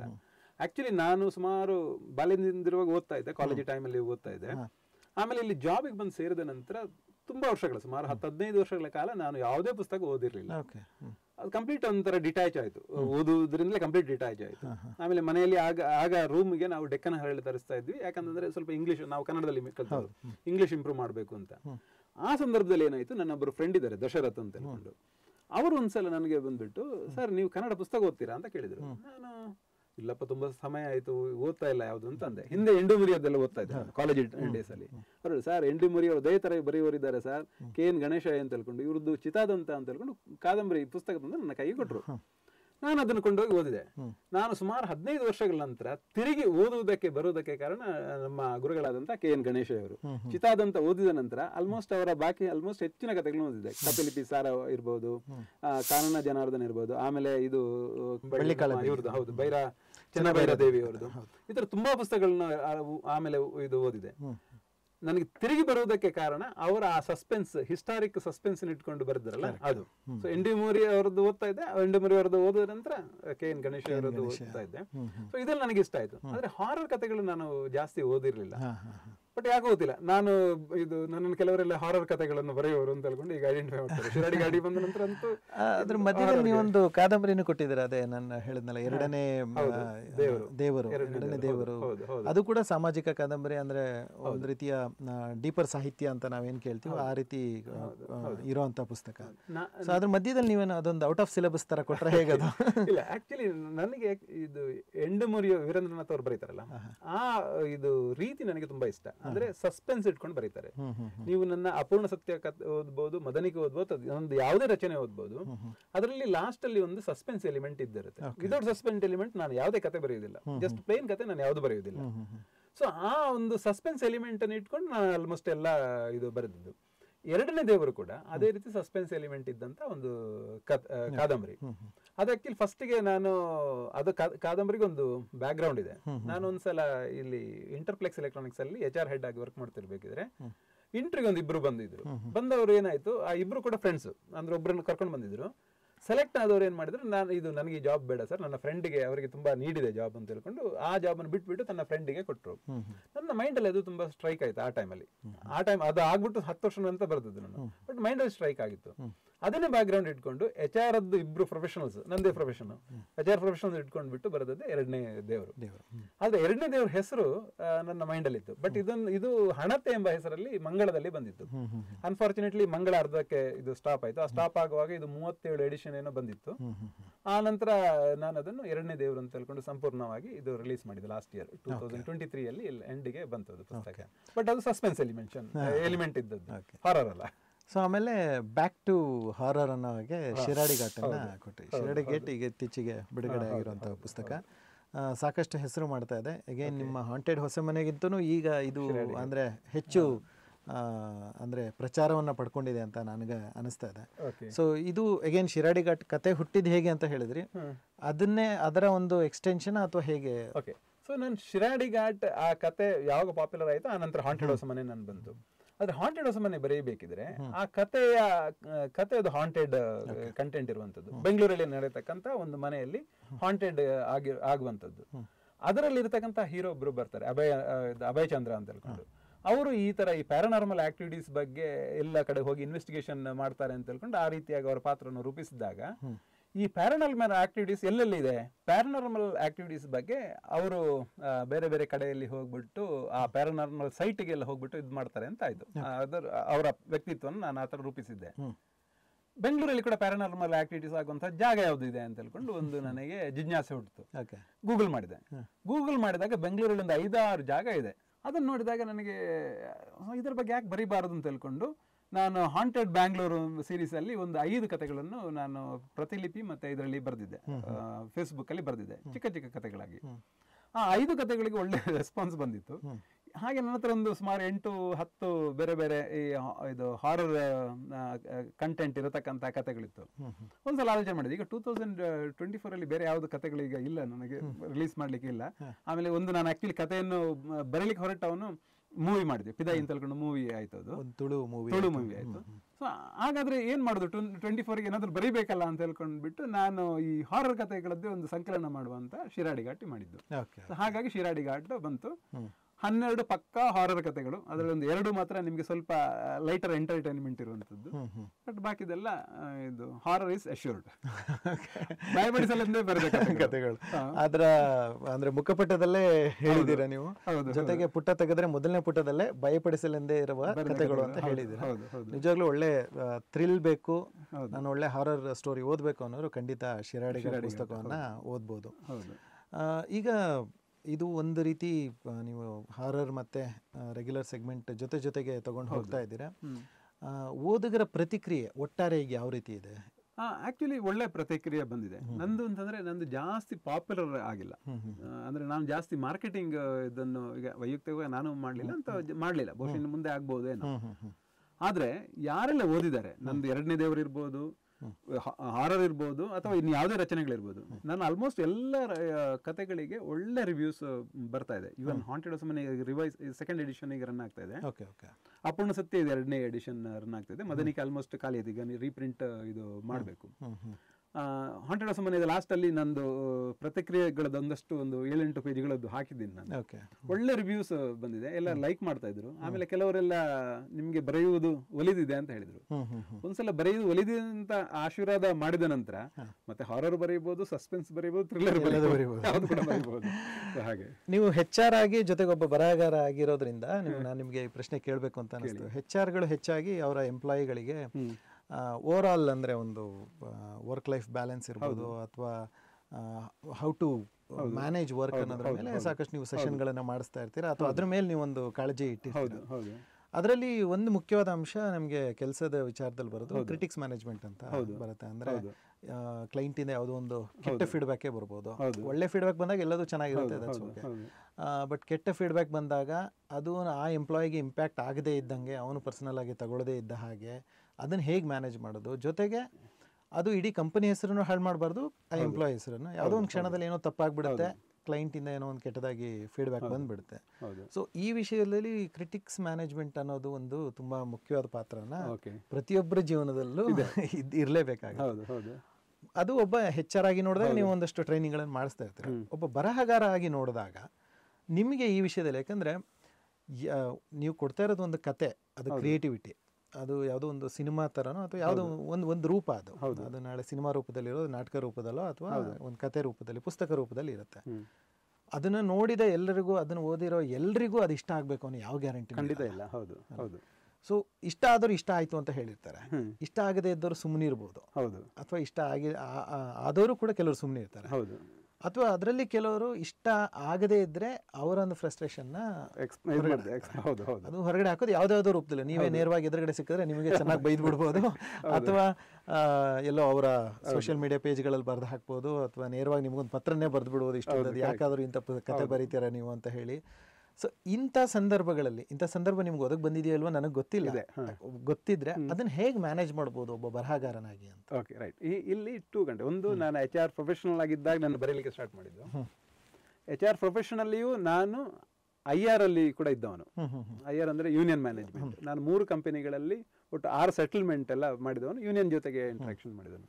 ಯೂನಿಯನ್ ಅಂತಂದಾಗ ನಿಮ್ಗೆ ಗೊತ್ತಿರ್ಬೋದು ಅಂತಹ ಯೂನಿಯನ್ ಇದ್ದಂಥ ಆರ್ಗನೈಸೇಷನ್ ಅಲ್ಲಿ ಅವರ ಜೊತೆ ಅತ್ಯಂತ ಉತ್ತಮವಾದಂತಹ ಬಾಂಧವ್ಯವನ್ನು ಸದಾಕಾಲ ಬೆಳೆಸ್ಕೊಂಡವನು. ವೈಯಕ್ತಿಕವಾಗಿ ಒಳ್ಳೆಯ ಸಂಬಂಧವನ್ನು ಬೆಳೆಸಿಕೊಂಡವನು. ಕಂಪನಿಗೆ ಬಂದಾಗ ಇದು ಟರ್ಮಿನೇಷನ್ ಮಾಡಬೇಕು, ಆಕ್ಷನ್ ತಗೊಳ್ಳೇಬೇಕು, ಅದು. ಸೊ ಇಂಡಿವಿಜುವಲ್ ಆಗಿ ಆ ಒಂದು ಒಳ್ಳೆ ಬಾಂಧವ್ಯವನ್ನು ಬೆಳೆಸಿಕೊಂಡವನು. ಸೊ ಹಾಗಾಗಿ ಅಲ್ಲಿ ನನಗೆ ಜಾಸ್ತಿ ನೆಗೆಟಿವಿಟಿ ಅಂತ ಹೇಳ್ಕೊಂಡು ಇರಲಿಲ್ಲ. ಬಟ್ ಸ್ಟ್ರೆಸ್ ಯಾವಾಗಲೂ ಇದ್ದೇ ಇರುತ್ತೆ. ಆಸ್ HR ಮ್ಯಾನೇಜರ್ ಇದ್ದಾಗ ಸ್ಟ್ರೆಸ್ ಇರಲೇ ಇತ್ತು. ಸೊ ಈಗ ಇಲ್ಲಿ ಬ್ಯಾಕ್ ಟು ಇಲ್ಲಿ ಲೇಖಕನಾಗಿ ಅಂತಹ ಒಂದು ಇದು ಕ್ರಿಟಿಕ್ಸ್ ಅಥವಾ ನಿಮ್ಮನ್ನು ಬೇಕಂದ್ರೆ ದೂಷಣೆ ಮಾಡುವವರು, ಬೈಯುವವರು ಇದಾರ ಅಂತ ಹೇಳ್ಕೊಂಡು so far actually face to face ಯಾರು ಬೈದಿಲ್ಲ, ಫಾರ್ಚುನೇಟ್ಲಿ, ಟಚ್ ವುಡ್ ಅಂತ ಹೇಳ್ಬೋದು. ಅಥವಾ ಈ ತರ ನನಗೆ ಇದು ಲೆಟರ್ ಹಾಕೊಂಡ್ಬಿಟ್ಟು ಅಥವಾ ಕಮೆಂಟ್ ಹಾಕೊಂಡ್ಬಿಟ್ಟು ಯಾರು ನೆಗೆಟಿವ್ ಆಗಿ ಇದು ಹೇಳಿಲ್ಲ. ಒಂದು ಕಮೆಂಟ್ ನನಗೆ ಗುಡ್ ರೀಡ್ ನಲ್ಲಿ ಮದನಿಕೆ ಎಂಬ ಕೃತಿಗೆ ಬಂದಿತ್ತು. ಇನ್ಫ್ಯಾಕ್ಟ್ ಅದಕ್ಕೆ ನಾನು ಕಮೆಂಟ್ ಕೂಡ ಇದು ಮಾಡಿದೆ. ಅಂದ್ರೆ 5ರಲ್ಲಿ ಅವ್ರು 1 ರೇಟಿಂಗ್ ಕೊಟ್ಟಿದ್ರು. ನಾನು ನೋಡ್ತೀನಿ ಗುಡ್ ರೀಡ್ ಅಲ್ಲಿ ನೋಡಿದಾಗ 2.5 ಆಗಿತ್ತು. ಇನ್ನೊಬ್ರು ಏನೋ 4 ರೇಟಿಂಗ್ ಕೊಟ್ಟರು. ಓದಿದಾಗ ಅವರು ಏನು ಹಾಕಿದ್ರು ಅಂತಂದ್ರೆ, ಮದನಿಕೆ ಪುಸ್ತಕ ಇದರಲ್ಲಿ ಇದು ಬೇಲೂರು ಬಗ್ಗೆ ಏನೂ ಇಲ್ಲ, ಯಾರೊಬ್ಬ ಡ್ರೈವರ್ ಇಂಗ್ಲಿಷ್ ಮತ್ತೆ ಕನ್ನಡದಲ್ಲಿ ಇಂಗ್ಲಿಷ್ ಆಗಿ ಮಾತಾಡ್ತಾ ಇದ್ದ, ನಾನು ಎಕ್ಸ್ಪೆಕ್ಟೇಷನ್ ಒಂದು ಬೇರೆ ಇತ್ತು ಅಂತ ಹೇಳ್ಕೊಂಡು. ಆಮೇಲೆ ಅವ್ರಿಗೆ ನಾನು ತುಂಬಾ ಸಾಫ್ಟ್ ಆಗಿ ರಿಪ್ಲೈ ಬರೆದೆ. ನಾವು HR ಅಲ್ಲಿ ಇದ್ದಾಗ ಒಂದು ಅಡ್ವಾಂಟೇಜ್, ಯಾವುದೇ ನೆಗೆಟಿವ್ ನಾವು ತುಂಬಾ ಪಾಸಿಟಿವ್ ರಿಪ್ಲೈ ಮಾಡ್ಬೇಕು, ಆಗ ಅದು ಪಾಸಿಟಿವ್ ಆಗಿ ಎಂಡ್ ಆಗುತ್ತೆ. ನಾನು ಪಾಸಿಟಿವ್ ಮಾಡಿದೆ. ಅದು ಮದನಿಕೆ ಅಂತ ಇದು ಹೆಸರು ಇರ್ಬೋದು, ಬಟ್ ಬೇಲೂರು ಹಿಸ್ಟಾರಿಕಲ್ ಅದು ನಾವೆಲ್ ಅಲ್ಲ. ಅದು ಬಹುಶಃ ನೀವೇನು ತಪ್ಪಾಗಿ ಅದನ್ನು ಗ್ರಹಿಸಿದ್ದೀರಿ. ಅದು ಒಂದು ಸಾಮಾಜಿಕವಾಗಿ ಬರೆದಂತಹ ಕಾದಂಬರಿ. ಸೊ ಹಾಗಾಗಿ ಇದು ನಿಮಗೆ ಆ ಮಿಸ್ಅಂಡರ್ಸ್ಟ್ಯಾಂಡಿಂಗ್ ಆದಕ್ಕೆ ಐ ಆಮ್ ಸಾರಿ ಅಂತ ಹೇಳ್ಕೊಂಡು ಹೇಳಿದೆ. ಆಮೇಲೆ ಅದಕ್ಕೆ ಅವ್ರು ರಿಪ್ಲೈ ಮಾಡಿದ್ರು, ಸಾರಿ, ಬಹುಶಃ ಅದು ನಂದೇ ತಪ್ಪು, ಇದು ನಿಮ್ದಲ್ಲ, ಎನಿವೆ ಗುಡ್, ಇದು ಆಲ್ ದಿ ಬೆಸ್ಟ್, ಮುಂದಿನ ಇದು ಕೃತಿ ಬಂದಾಗ ನಾನು ಓದ್ತೀನಿ ಅಂತ ಹೇಳ್ಕೊಂಡು. ಆಮೇಲೆ ಓದಿದ್ರೆಲ್ಲ ಗೊತ್ತಿಲ್ಲ, ಅಲ್ಲ ಅಟ್ಲೀಸ್ಟ್ ನೀವು ಓದೋದನ್ನ ಕಳ್ಕೊಂಡಿಲ್ಲ. ನೀವು ಮುಂದಿನ ಪುಸ್ತಕ ಬಂದಾಗ ಓದ್ತೀನಿ ಅಂದ್ರೆ ಓದ್ತಾರ ಬಿಡ್ತಾರೋ, ಅವ್ರು ಒಂದು ಪಾಸಿಟಿವ್ ಆಗಿ ಕನ್ವರ್ಟ್ ಆಯ್ತು. ಹೌದು. ಸೊ ಅದೊಂದು ಮಾತ್ರ ನನಗೆ ಸೋಫಾರ್ ನನ್ನ ಬಂದಿರತಕ್ಕಂತಹ ಕಮೆಂಟ್ಗಳಲ್ಲಿ ಬಂದಿರುವಂಥದ್ದು. ಆಮೇಲೆ ಒಬ್ರು ನಮ್ಗೆ ಪರಿಚಯದವರೇ ಅವರು ಒಂದ್ಸಲ ಹೇಳಿದ್ರು, ನಿಮ್ಮ ಕತೆ ಓದಿದ್ರೆ ಒಳ್ಳೆ ರಿಪೋರ್ಟ್ ಓದಿದಾಗಿದೆ ಅಲ್ಲ ಮಾರ್ರೆ ಅಂತ ಹೇಳ್ಕೊಂಡು ಹೇಳಿದ್ರು. ನನಗೆ ಈಗ ಮೈಂಡ್ ಅಲ್ಲಿ ಇರುತ್ತೆ, ಕೆಲವು ಸಲ ನಾವು ಬರೆದಾಗ ಅಂದ್ರೆ ಆಸಿಟೀಸ್ ಎಕ್ಸ್ಪ್ರೆಷನ್ ಮಾಡ್ಕೊಂಡು ಹೋದಾಗ ಕೆಲವರಲ್ಲಿ ಹೇಳ್ತಾರೆ, ನೀವು ಅದನ್ನು ಚಿತ್ರವನ್ನು ಒಂದು ಯಾರೋ ಇದ್ರಲ್ಲಿ ಹಾಂಟೆಡ್ ಹೊಸ ಮನೆಯನ್ನು ಓದಿ ಹೇಳಿದ್ದಾರೆ, 3D ಪಿಕ್ಚರ್ ಅನ್ನು ನೋಡಿದಾಗ ಆಗ್ತದೆ ನಿಮ್ಮ ಇದು ಕಾದಂಬರಿ ಓದುವಾಗ. 2 ತರದ್ದು ನಿಮ್ಗೆ ಅಲ್ಲಿ. ಹೌದು. ಒಬ್ರು ಮಾತ್ರ ಹೇಳಿದ್ದಾರೆ ಅದನ್ನು ಒಳ್ಳೆ ಇದು ರಿಪೋರ್ಟ್ ಓದಿದಾಗೆ ಇರುತ್ತೆ ಅಂತ ಹೇಳ್ತಾರೆ. ಅದೊಂದು ಮಾತ್ರ ಕಮೆಂಟ್ ಬಿಟ್ರೆ ಬಹುಶಃ ಎಲ್ಲ ಇದು ಹೊಗಳಿದ್ದೆ. ಅದನ್ನ ಒಬ್ಬ ಲೇಖಕಾಗಿ ಅಂತ ಕಮೆಂಟ್ ಗಳನ್ನು ಹೇಗೆ ತಗೊಳ್ಬೇಕು, ಅವ್ನು ಹೇಗೆ ರಿಯಾಕ್ಟ್ ಮಾಡಬೇಕು ಅನ್ನೋದು ನನ್ನ ಪ್ರಶ್ನೆ. ನೀವು ಅವರಿಗೆ ನೆಗೆಟಿವ್ ಆಗಿ ಅಂದ್ರೆ ಈಗ ನಾವು ಒಬ್ಬ ಬರಹಗಾರನಾಗಿ ನಮಗೆ ಯಾವ ರೀತಿ ಬರೀಬೇಕೆಂಬಂತ ಸ್ವಾತಂತ್ರ್ಯ ನಮಗೆ ಹೇಗೆ ಇದೆಯೋ, ಒಬ್ಬ ಓದುಗನಾಗಿ ಅವನಿಗೆ ಅದು ಇಷ್ಟನೂ ಆಗ್ಬಹುದು, ಇಷ್ಟ ಆಗದೇ ಇರಬಹುದು, ಅವನ ಫೀಲಿಂಗ್ ಅನ್ನು ಎಕ್ಸ್ಪ್ರೆಸ್ ಮಾಡುವಂತ ಫ್ರೀಡಮ್ ಅವನಿಗೂ ಇದೆ. ಸೊ ಅವನು ಸಪೋಸ್ ಈಗ ಬರಹಗಾರ ಓದುಗ ಅವರ ಇದು ಫೀಡ್ಬ್ಯಾಕ್ ನಿಮ್ಗೆ ಕೊಡದಿದ್ರೆ ಅಥವಾ ಅವ್ರ ನೆಗೆಟಿವ್ ಫೀಡ್ಬ್ಯಾಕ್ ಕೊಟ್ಟಾಗ ನೀವು ಅದಕ್ಕೆ ರಿಯಾಕ್ಟ್ ಮಾಡಿದಾಗ ನೆಕ್ಸ್ಟ್ ಟೈಮ್ ನಿಮ್ಗೆ ಫೀಡ್ಬ್ಯಾಕ್ ಕೊಡೋದೇ ಇಲ್ಲ. ಅಂದ್ರೆ ಒಬ್ಬ ಓದುಗನ ನೀವು ಕಳ್ಕೊಳ್ತೀರಿ. ಆಮೇಲೆ ಅವ್ರು ಫೀಡ್ಬ್ಯಾಕ್ ಕೊಟ್ಟಾಗ ಯಾವುದೇ ಫೀಡ್ಬ್ಯಾಕ್ ನೀವು ಪಾಸಿಟಿವ್ ಆಗಿ ರಿಯಾಕ್ಟ್ ಇದು ಮಾಡ್ಬೇಕು. ಅವ್ರು ಯಾಕೆ ಆತರ ಹೇಳಿದ್ರು, ಅದಕ್ಕೆ ಕಾರಣ ಏನು ಅಂತ ಅನಲೈಸ್ ಮಾಡ್ಕೋಬೇಕು. ನಾವು ಅನಲೈಸ್ ಮಾಡಿದಾಗ ನಮ್ಗೆ ಒಂದು ಆಪರ್ಚುನಿಟೀಸ್ ಇರುತ್ತೆ, ನಮ್ಮನ್ನ ಕರೆಕ್ಟ್ ಮಾಡ್ಕೊಳ್ಲಿಕ್ಕೆ ಆಗುತ್ತಾ, ಅಥವಾ ಅವ್ರು ಸುಮ್ಮನೆ ಯಾವ್ದೋ ಒಂದು ಏನ್ ಹೇಳ್ತಾರೆ ಇದು ಪ್ರೆಜುಡೈಸ್ಡ್ ಆಗಿ ಆತರ ಹೇಳಿದ್ರ ಎಂಬುದಾಗಿ ಅದನ್ನ ನಾವು ಅನಲೈಸ್ ಮಾಡಿದಾಗ ಒಂದು ಪ್ರೆಜುಡೈಸ್ ಹೇಳಿದ್ರೆ ಆಯ್ತು, ಬಿಟ್ಬಿಟ್ರೆ ಆಯ್ತು, ಅದನ್ನು ಇಗ್ನೋರ್ ಮಾಡ್ಬೋದು. ಅಥವಾ ಅವರು ನಿಜವಾಗಿ ನಿಮ್ಗೆ ಒಂದು ವ್ಯಾಲ್ಯೂಬಲ್ ಸಜೆಷನ್ ಕೊಟ್ಟಾಗ ಅದನ್ನು ಇಂಪ್ಲಿಮೆಂಟ್ ಮುಂದೆ ಅವಕಾಶ ಇದ್ದಾಗ ಮಾಡ್ಕೋಬಹುದು. ಒಂದು ರೀತಿ ಸೆಲ್ಫ್ ಇವಾಲ್ಯೂಯೇಷನ್ ನಮಗೆ ನಾವೇ ಒಂದು ಬೆಳವಣಿಗೆನೂ ಆಗೋಗುತ್ತೆ. ಆಮೇಲೆ ಮತ್ತೆ ಎಲ್ಲರೂ ನಾವು ಬರೆದನ್ನ ಎಲ್ಲರೂ ಲೈಕ್ ಮಾಡ್ಬೇಕು ಅಂತ ನಾವು ಎಕ್ಸ್ಪೆಕ್ಟ್ ಮಾಡ್ಲಿಕ್ಕೆ ಆಗಲ್ಲ. ಜಿದ್ದಿಗೆ ಬೀಳೋದು ಬೇಡ ಅಂತ. ಖಂಡಿತ ಇಲ್ಲ. ಸರ್, ಹಲವಾರು ಪುಸ್ತಕಗಳನ್ನು ಓದ್ಕೊಂಡು ಬಂದಿದ್ದೀನಿ ಅಂತ ಹೇಳಿದ್ರಿ, ಎಂಡಮೂರಿ ಅವ್ರದ್ದು, ಗಣೇಶ ಅವ್ರದ್ದು. ಅದರಲ್ಲಿ ನಿಮಗೆ ತುಂಬಾ ಇಷ್ಟವಾಗಿ ಪದೇ ಪದೇ ಓದಿಸೋ ಅಂತ ಒಂದು ಹಾರರ್ ಅಥವಾ ಥ್ರಿಲ್ಲರ್ ಪುಸ್ತಕ ಇದ್ರೆ ಯಾವುದದು? ನನಗೆ ಆಕ್ಚುಲಿ ಚಿತಾದಂತ ಅಂತ ನಾನು ಏನು ಓದಿದ್ದೆ, ಅದು ಈಗಲೂ ಕೆಲವೊಂದು ಇನ್ಸಿಡೆಂಟ್ಗಳು ಮೈಂಡಲ್ಲಿ ಇದೆ. ಗಣೇಶ ಅವರದ್ದು ಅದು one of the top reading book ನಂದು. ಆಮೇಲೆ ನಮ್ಮ ವಸುಧೇಂದ್ರ ಅವರದ್ದು ತೇಜೋ ತುಂಗಭದ್ರ ಕೂಡ ಆ ಪುಸ್ತಕದ ಓದುವಾಗ ಅದ್ರ ಜೊತೆಗೆ ನಾನು ಗೂಗಲ್ ಮಾಡ್ತಾ ಇದ್ದೆ, ಇವ್ರು ಯಾವ ಏರಿಯಾದಲ್ಲಿ ಇದ್ದಾರೆ, ಎಲ್ಲಿ ಮೂವ್ ಆಗ್ತಿದ್ದಾರೆ, ತೇಜೋ ಎಲ್ಲಿದೆ, ಭದ್ರಾ ಎಲ್ಲಿದೆ, ತುಂಗಭದ್ರ ಎಲ್ಲಿದೆ, ಇದ್ರ ಫುಲ್ ಗೂಗಲ್ ಮಾಡ್ಕೊಂಡ್ಬಿಟ್ಟು ನೋಡ್ತಾ ಇದ್ದೆ. ಆಮೇಲೆ KN ಗಣೇಶಯ್ಯ ಅವರದ್ದು ಆಲ್ಮೋಸ್ಟ್ ಹೆಚ್ಚಿನ ಪುಸ್ತಕ ಓದಿದೆ, ಎಲ್ಲವೂ ಕೂಡ ತುಂಬಾ ಇಷ್ಟವಾಗಿದೆ. ನಾನು ಪದೇ ಪದೇ ಇಷ್ಟಪಡುವಂತಹ ಕಾದಂಬರಿ ನಮ್ಮ ಕುವೆಂಪು ಅವರು ಬರೆದಂತಹ ಕಾನೂರು ಹೆಗ್ಗಡತಿ. ಅದು ಯಾಕೆ ನನಗೆ ಇಷ್ಟ ಆಯ್ತು ಅಂದ್ರೆ, ನೀವು ಆ ಪುಸ್ತಕವನ್ನು ತೆಗೆದುಕೊಂಡು ಹೋದಾಗ ನೀವು ಒಂದು ಪುಟದಲ್ಲಿ ಸುಮಾರು ನಿಮಗೆ ಒಂದಷ್ಟು ಹೊಸ ಹೊಸ ಪದಗಳು ಸಿಗ್ತದೆ. ಯಾರಾದ್ರೂ ಬರಹಗಾರ ಯಾವ ರೀತಿ ಬರೀಬಹುದು ಎಂಬುದಕ್ಕೆ ಕೆಲವೊಂದು ಪದಗಳನ್ನಾದ್ರೂ ಅದರಿಂದ ತಗೊಂಡ್ರೆ ತುಂಬಾ ಉಪಯೋಗ ಆಗುತ್ತೆ. ಸೊ ಹಾಗಾಗಿ ಆ ಪುಸ್ತಕ ಯಾವಾಗ್ಲೂ ನನ್ನ one of the always referable book ಅಂತ ಹೇಳ್ತಾರಲ್ಲ, ಆ ರೀತಿಯಾಗಿ ಇಟ್ಕೊಂಡಿದ್ದೀನಿ ನಾನು. ಅದ್ರ ಮತ್ತೆ ಚಿತ್ರಣಗಳನ್ನ ಹೇಳೋ ರೀತಿ, ಪ್ರತಿಯೊಂದನ್ನು ಕೂಡ ತುಂಬಾ ಅದ್ಭುತವಾಗಿದೆ ಕಾನೂನು. ಸೊ ಒಟ್ಟಾರೆ ನಿಮಗೆ ಒಂದು ಟಾಪ್ 5 ಪುಸ್ತಕಗಳನ್ನು ನೀವು ರೆಫರ್ ಮಾಡೋದಾದ್ರೆ, ನಮ್ಮ ನೋಡುಗರಿಗೆ ಒಂದು ಟಾಪ್ 5 ಪುಸ್ತಕ ಇದನ್ನು ಓದಬೇಕಪ್ಪ, ನಿಮ್ಮ ಓದಿದ್ರೆ ಚೆನ್ನಾಗಿರುತ್ತೆ ಅನ್ನೋದಾದ್ರೆ ಯಾವುದನ್ನು ಹೇಳ್ತೀರಾ? ನಿಮಗೆ ಈ ಹೊತ್ತಿಗೆ ತಲೆಗೆ ಹೊಳೆಯುವಂಥ 5 ಪುಸ್ತಕಗಳು. ಸೊ ಯಾಕಂದ್ರೆ ನನ್ನ ಮನೆಯ ಕಬೋರ್ಡ್ನಲ್ಲಿ ಇಟ್ಟಂತಹ ಪುಸ್ತಕಗಳ ಬಗ್ಗೆ ನೋಡಿದ್ರೆ ಸ್ವಪ್ನ ಸಾರಸ್ವತ ನಾನು ಇಷ್ಟಪಟ್ಟಿದ್ದೀನಿ. ಯಾಕಂತಂದ್ರೆ ಆ ಒಂದು ಜರ್ನಿಯನ್ನು ಅವರು ತುಂಬಾ ಚೆನ್ನಾಗಿ ಎಕ್ಸ್ಪ್ಲೈನ್ ಮಾಡಿದ್ದಾರೆ. ಗೋಪಾಲಕೃಷ್ಣ ಪೈ ಅವರದ್ದು ಪುಸ್ತಕ. ತೇಜೋ ತುಂಗಭದ್ರ ನನಗೆ ತುಂಬಾ ಇಷ್ಟವಾದಂತಹ ಪುಸ್ತಕ. ನಾನು ಈಗ ತಾನೇ ಹೇಳಿದೆ, ಕುವೆಂಪು ಅವರು ಬರೆದಂತಹ ಕಾನೂರು ಹೆಗ್ಗಡತಿ ತುಂಬಾ ಇಷ್ಟವಾದಂತಹ ಪುಸ್ತಕ. ಆಮೇಲೆ ನಮ್ಮ ಶಿವರಾಮ್ ಕಾರಂತರು ಬರೆದಂತಹ ಚೋಮನ ದುಡಿ, ಅಂದ್ರೆ ಆಗಿನ ಕಾಲದಲ್ಲಿ ಆ ಪುಸ್ತಕವನ್ನು ತುಂಬಾ ಚೆನ್ನಾಗಿ ಬರೆದಿದ್ದಾರೆ. ಬಹುಶಃ ಈಗ ಅದನ್ನ ಆ ಪುಸ್ತಕವನ್ನು ಆಸ್ ಇಟ್ ಈಸ್ ಬರೆದ್ರೆ ಸ್ವಲ್ಪ ಕಾಂಟ್ರವರ್ಸಿ ಆಗೋ ಸಾಧ್ಯತೆ ಇದೆ. ಬಟ್ ಶಿವರಾಮ್ ಕಾರಂತರ ಆಗಿನ ಕಾಲದಲ್ಲಿ ಅದನ್ನು ಬರೆದ್ರು. ಆ ಮೂವಿ ಕೂಡ ಆಯ್ತು, ಮೂವಿ ಕೂಡ ತುಂಬಾ ಚೆನ್ನಾಗಿ ಇಷ್ಟ ಆಯ್ತು. ಆಮೇಲೆ ಗೃಹಭಂಗ ಓದಿದ್ದೀನಿ ನಾನು, SL ಭೈರಪ್ಪ ಅವರದ್ದು ಗೃಹಭಂಗ ಓದಿದ್ದೀನಿ. ಆಮೇಲೆ ವಂಶವೃಕ್ಷ ನನ್ನ ತುಂಬಾ ಫೇವರೇಟ್ ಇದು. ಅದು ಬಿಟ್ಟರೆ ನನ್ನ ಆತ್ಮೀಯರಾದಂತಹ ವಿಠಲ್ ಶೆಣೈ ಅವರು ಬರೆದಂತಹ ಹನುಕಿ ಯಾಕೆ ಇಷ್ಟ ಆಯ್ತು ಅಂದ್ರೆ, ಅವರ ಜೊತೆಗೆ ಆ ಕಾದಂಬರಿ ಜೊತೆಗೆ ನಾನು ಕೂಡ ಪಯಣ ಮಾಡಿದ್ದೀನಿ. ಸೊ ಹೀಗೆ ಕೆಲವೊಂದು ಪುಸ್ತಕಗಳು ನನಗೆ ತುಂಬಾ ಪ್ರಿಯವಾದಂತಹ ಪುಸ್ತಕಗಳು.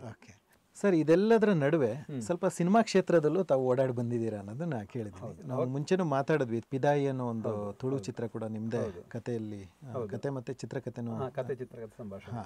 ಸೊ ಆ ಒಂದು ಜರ್ನಿ ಬಗ್ಗೆ ಸ್ವಲ್ಪ ತಿಳಿಸ್ಕೊಡ್ತೀರಾ? ಇದು ಅವಕಾಶಗಳು ಆಕ್ಚುಲಿ ನನಗಾಗಿ ಒದಗಿ ಬಂದಿದ್ದು. ನನ್ನೊಬ್ಬರು ಸ್ನೇಹಿತರಿದ್ದಾರೆ, ಅಂದ್ರೆ ನಾನು ವಾಣಿ ವಿಜಯ ಶಾಲೆ ಅಂತ ಹೇಳಿದಲ್ಲ, ಅಲ್ಲಿ ಕಲಿತಿರ್ಬೇಕಿದ್ರೆ ನಮ್ಮ ಸಂಸ್ಕೃತ ಟೀಚರ್ ಅವ್ರ ಮಗ ಇದ್ದಾರೆ, ಸಂತೋಷ್ ಮಾಡ ಅಂತ. ಅವ್ರು ಕೇರಳದಲ್ಲಿ ಮೂವಿ ಇಂಡಸ್ಟ್ರೀಸ್ ಅಲ್ಲಿ ಅಸೋಸಿಯೇಟ್ ಡೈರೆಕ್ಟರ್ ಆಗಿ ವರ್ಕ್ ಮಾಡಿದವರು. ತುಳು ಕೂಡ ಒಂದು ಪಿಕ್ಚರ್ ಮಾಡಿದ್ದಾರೆ. ಅವರೊಂದ್ಸಲ ನನಗೆ ಫೋನ್ ಮಾಡಿ ಹೀಗೆ ಮಾತಾಡಿದಾಗ ಅವರಿಗೆ ನನ್ನ ಕೆಲವು ಬರಹಗಳೆಲ್ಲ ಇಷ್ಟ ಆಗಿತ್ತು. ಅವರೊಂದ್ಸಲ ಹೇಳಿದರು, ನನ್ನದೊಂದು GTG ಅಂತ ಹೇಳ್ಕೊಂಡು ನಾನೊಂದು ಪಿಕ್ಚರ್ ಮಾಡ್ತಾ ಇದ್ದೀನಿ, ಇದಕ್ಕೆ ಶಶಿರಾಜ್ ಕಾವೂರ್ ಅವರು ಸ್ಕ್ರಿಪ್ಟ್ ಬರೆದಿದ್ದಾರೆ, ಅವರು ಸಂಭಾಷಣೆ ಚಿತ್ರಕಥೆ ಬರೆದಿದ್ದಾರೆ.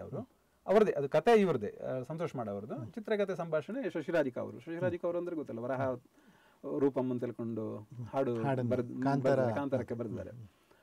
ಅವ್ರು ಬರ್ದಿದ್ದಾರೆ. ಬಟ್ ಇದನ್ನು ಸ್ವಲ್ಪ ಎಕ್ಸ್ಟೆನ್ಷನ್ ಮಾಡಬೇಕಿದ್ರೆ, ಡೈಲಾಗ್ ಎಕ್ಸ್ಟೆನ್ಷನ್ ಮಾಡಬೇಕಿದ್ರೆ ನಿಮಗೆ ಟೈಮ್ ಇದ್ರೆ ಮಾಡ್ತೀರಾ ಅಂತ ಹೇಳ್ಕೊಂಡು, ಸಿಕ್ಕಿದಂಥ ಅವಕಾಶ ಅಂತ ಹೇಳ್ಕೊಂಡು ನಾನು ಆ GTGಯಲ್ಲಿ ಡೈಲಾಗ್ ಎಕ್ಸ್ಟೆನ್ಷನ್ ಪ್ಲಸ್ ಸಬ್ ಟೈಟ್ಲ್ ಇದರದೆಲ್ಲ ಸ್ವಲ್ಪ ವರ್ಕ್ ಮಾಡಿದೆ. ಆಮೇಲೆ ಕೆಲವೊಂದು ಸೀನ್ಸ್ಗಳೆಲ್ಲ ಅದರಲ್ಲಿ ಮಾಡಿಫೈ ಎಲ್ಲ ಮಾಡಿದ್ವಿ. ಅದು ಸಿಕ್ಕಿದಂಥ ಮೊದಲ ಅವಕಾಶ. ಅದೃಷ್ಟಕ್ಕೆ ಅದಕ್ಕೆ ರಾಷ್ಟ್ರ ಪ್ರಶಸ್ತಿ ಬಂತು. ಅದು ಬೆಸ್ಟ್ ತುಳು ಪಿಕ್ಚರ್ ಅಂತ ಹೇಳ್ಕೊಂಡು ರಾಷ್ಟ್ರ ಪ್ರಶಸ್ತಿ ಅದಕ್ಕೆ ಬಂತು 2019 ಇರಬೇಕು ಅದು.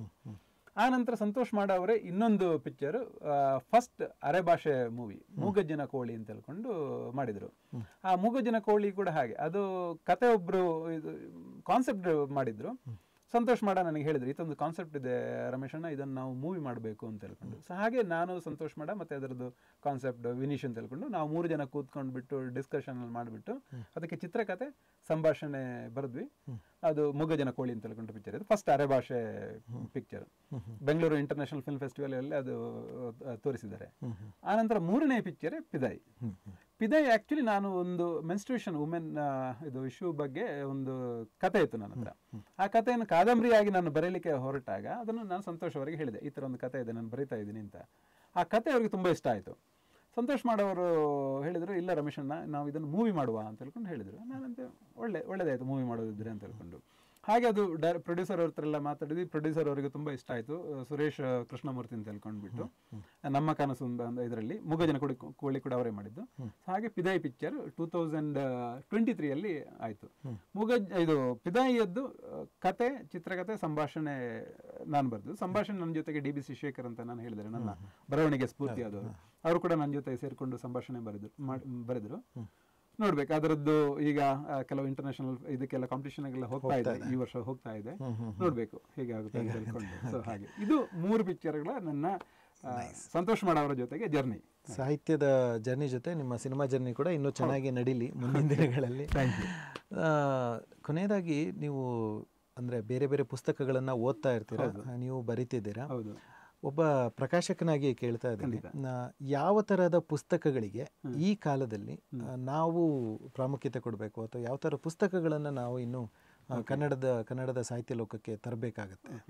ಈಗ ನೀವು ಪ್ರೆಸೆಂಟ್ ನೋಡಿದ್ರೆ ಐ ಥಿಂಕ್ ಹಿಸ್ಟಾರಿಕಲ್ ನಾವೆಲ್ಸ್ ಎಲ್ಲ ಸ್ವಲ್ಪ ಟ್ರೆಂಡಿಂಗ್ ಆಗ್ತಾ ಇದೆ. ಅದರ ಜೊತೆಗೆ ನನ್ನ ವೈಯಕ್ತಿಕವಾಗಿ ನನ್ನ ಆಯ್ಕೆ ಯಾವುದಂತಂದ್ರೆ ಸಸ್ಪೆನ್ಸ್ ಇರತಕ್ಕಂತಹ ಕಥೆಗಳು, ಸಸ್ಪೆನ್ಸ್ ಥ್ರಿಲ್ಲರ್ ಇರತಕ್ಕಂಥದ್ದು. ಇವನ್ ಹಾರರ್ ಕೂಡ ನಿಮ್ ಸಸ್ಪೆನ್ಸ್ ಥ್ರಿಲ್ಲರ್ ಇದ್ದ ಕ್ಯಾಟಗರಿಯಲ್ಲಿ ಬರುತ್ತೆ, ನಾನು ಬರೆದದ್ದೆಲ್ಲ. ಸೊ ಈ ತರ ಸಸ್ಪೆನ್ಸ್ ಥ್ರಿಲ್ಲರ್ ಇದ್ದಂತಹ ಕಥೆಗಳು ಅಂದ್ರೆ ಒಬ್ಬ ಓದುಗ ಅದನ್ನು ಓದಿದಾಗ ಅವನಿಗೆ ಏನೋ ಒಂದು ವಿಷಯ ಅವನಿಗೆ ಕನೆಕ್ಟ್ ಆಗ್ಬೇಕು. ಆ ವಿಷಯ ಕನೆಕ್ಟ್ ಆದಾಗ, ಈಗ ಶಿರಾಡಿ ಘಾಟ್ ಅಂತ ನಾನು ಹೇಳಿದಲ್ಲ, ಈ ನಮ್ಮ ಮಂಗಳೂರು ಕಡೆಗೆ ಹೋಗುವವರೆಲ್ಲ ಶಿರಾಡಿ ಘಾಟ್ ಮೂಲಕ ಹೋಗುದು. ಸೊ ಹಾಗಾಗಿ ಆ ಶಿರಾಡಿ ಘಾಟ್ ಎಂಬ ಹೆಸರು ಅವರಿಗೆ ಕನೆಕ್ಟ್ ಆಗುತ್ತೆ. ನನಗೆ ಹಾರರ್ ಬರೆದಾಗ ನನಗೆ ಆ ಭಯ ಇದೆಲ್ಲ, ಅದರಲ್ಲಿ ದೆವ್ವ, ಭೂತ, ಪಿಶಾಚಿ, ಮೋಹಿನಿ ಇದೆಲ್ಲ ನಮ್ಮ ಚಿಕ್ಕಂದಿರ ಕೇಳಿದಂಥದ್ದು, ಅದು ಈಸಿ ಕನೆಕ್ಟ್ ಆಗುತ್ತೆ. ಅಥವಾ ಯಾವುದೋ ಒಂದು ಹಿಸ್ಟಾರಿಕಲ್ ತಗೊಂಡಾಗ ನಾವು ಚಿಕ್ಕಂದಿರಿಂದ ಇದು ಹಿಸ್ಟಾರಿಕಲ್ ಇದೆಲ್ಲ ನೋಡಿದ್ದೀವಿ, ಆಮೇಲೆ ಕೆಲವೊಂದು ನಾವು ಓದಿದ್ದೀವಿ, ಕೆಲವರ ಚರಿತ್ರೆನೆಲ್ಲ ಕೇಳಿದ್ದೀವಿ, ಆಗ ಅದು ಅಲ್ಲಿ ಆ ರೀತಿ ಕನೆಕ್ಟ್ ಆಗುತ್ತೆ. ಸೊ ಓದುಗನಿಗೆ ಏನೋ ಒಂದು ಕನೆಕ್ಟ್ ಆಗಬೇಕು, ಅಥವಾ ಏನೋ ಒಂದು ಹೊಸ ವಿಷಯ ಅವನಿಗೆ ತಿಳಿಬೇಕು. ಸೊ ಹಾಗಾಗಿ ಈ ಸಸ್ಪೆನ್ಸ್, ಆಮೇಲೆ ಓದಿದ ನಂತರ ಏನೋ ಒಂದು ಓದಿದ್ದು ಕಾಡ್ಬೇಕಿದ್ರೆ ಸಸ್ಪೆನ್ಸ್ ಕಂಟೆಂಟ್ ಇದ್ರೆ ಚೆನ್ನಾಗಿರುತ್ತೆ. ಅಂದ್ರೆ ಏನಿರ್ಬೋದು ಅಂತ ಅನ್ಕೊಂಡು ಅಟ್ ಎ ಸ್ಟ್ರೆಚ್ ಅಲ್ಲಿ ಓದ್ತಾರೆ. ಈಗ ಮದನಿಕೆ ಹಾಗೆ ತುಂಬಾ ಜನ ಅಟ್ ಎ ಸ್ಟ್ರೆಚ್ ಅಲ್ಲಿ ಓದಿ ಮುಗಿಸಿದ್ದು ಇದೆ. ಈವನ್ ನಾನು 2ನೇ ದೇವರದ್ದು ಹೇಳುವಾಗ ಮರ್ತೋಯ್ತು. 2ನೇ ದೇವರನ್ನು ನಮ್ಮ ಪ್ರಣಯರಾಜ್ ಶ್ರೀನಾಥ್ ಅವರು ಅದನ್ನು ಇನಾಗ್ರೇಷನ್ ಬುಕ್ ಉದ್ಘಾಟನೆಗೆ ಅವರು ಬಂದಿದ್ರು. ಆನಂತರ ಅದನ್ನು ಓದ್ಬಿಟ್ಟು ನನಗೆ ಫೋನ್ ಮಾಡಿದ್ರು, ರಮೇಶ್ ಅವರೇ ನಾನು ಎಟ್ಟೆ ಸ್ಟ್ರೆಚ್ ಅಲ್ಲಿ ಇದನ್ನು ಓದಿ ಮುಗಿಸಿದ್ದೀನಿ ಅಂತ. 284 ಪೇಜ್ ಪುಸ್ತಕವನ್ನು ಪ್ರಣಯರಾಜ್ ಶ್ರೀನಾಥ್ ಅವರು ಓದಿ ಮುಗಿಸಿ ನನಗೆ ಫೋನ್ ಮಾಡಿ ಹೇಳಿದ್ರಲ್ಲ, ಒಬ್ಬ ಬರಹಗಾರನಾಗಿ ಅದಕ್ಕಿಂತ ದೊಡ್ಡ ಸಂತೃಪ್ತಿ ಬೇರೆ ಏನಿಲ್ಲ. ಸೊ ಹಾಗೆ ಓದುಗನಿಗೆ ಏನೋ ಒಂದು ಥ್ರಿಲ್ ಫೀಲಿಂಗ್ ಸಿಗ್ಬೇಕು, ಅಂಥದ್ದು ಇದ್ರೆ ಓದ್ತಾರೆ ಅಂತ ತಿಳ್ಕೊಂಡು. ಸೊ ಖಂಡಿತ ತುಂಬಾ ಒಳ್ಳೆ ಮಾತುಗಳನ್ನು ಹೇಳಿದ್ದೀರಾ. ಆಮೇಲೆ ನಾನು ಕಾಂಟ್ರವರ್ಸಿಗೆ ಕೆಲವರು ಬೇಕು ಅಂತಲೇ ಪಾಪ್ಯುಲರ್ ಆಗಬೇಕು ಅಂತ ಕಾಂಟ್ರವರ್ಸಿ ವಿಷಯ ತಗೊಂಡು ಬರೆಯುವಂಥದ್ದು, ಅದು ನಾನು ಆಸ್ ರೈಟರ್ ಆಗಿ ನಾನು ಅವಾಯ್ಡ್ ಮಾಡ್ತೀನಿ. ಸೊ ನಿಮ್ಮ ಜರ್ನಿ ಜೊತೆಗೆ ನಿಮ್ಮ ಓದಿನ ಬಗ್ಗೆ ನಿಮಗಿರೋ ಆಸಕ್ತಿ ಅಥವಾ ಬರವಣಿಗೆ ಮಾಡೋದ್ರ ಬಗ್ಗೆನೂ ನಿಮಗಿರೋ ಆಸಕ್ತಿ ಇಷ್ಟೊತ್ತು ನಾವು ಕೇಳಿ ನಮಗೆ ತುಂಬ ಖುಷಿಯಾಗಿದೆ. ಸೊ ನಿಮ್ಮ ಬರವಣಿಗೆ ಜೊತೆಗೆ ಸಿನಿಮಾ ಹಾಗೆ ಸಾಹಿತ್ಯ ಕ್ಷೇತ್ರ ಎರಡರಲ್ಲೂ ಕೂಡ ಹೀಗೆ ಚೆನ್ನಾಗಿ ಮುಂದುವರಿಲಿ.